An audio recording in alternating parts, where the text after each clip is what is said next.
យាយមកដល់ភ្លាមសំនួរមកដល់ម៉ងជួយផងលោកមេភូមិអើយគ្រាន់តែដាក់គូតមិនទាន់ផឹកទឹកអ្នកភូមិមកផឹក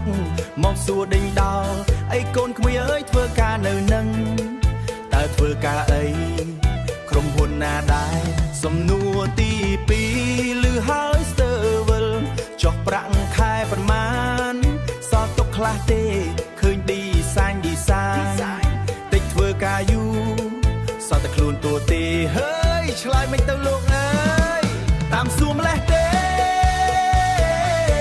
សួរដេញដល់ម្លេះ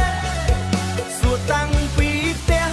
រហូតដល់វត្តចុះការយកប្រពន្ធការបានស៊ីកា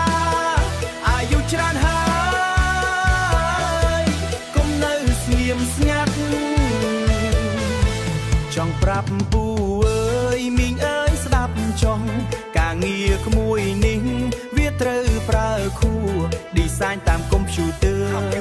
មិនមែនអង្គុយលេងចំណែកប្រាក់ខែសុំលាក់សិនចង់រឿងប្រពន្ធកូនក្មួយកំពុងរង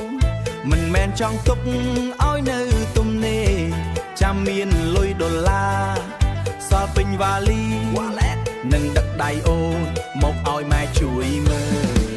តាមសួរម្លេះទេសួរដេញដល់ម្លេះសួរតាំងពីផ្ទះរហូតដល់វត្តចុះការយកប្រពន្ធការបានស៊ីការអាយុច្រើនហើយកុំនៅស្ងៀមស្ងាត់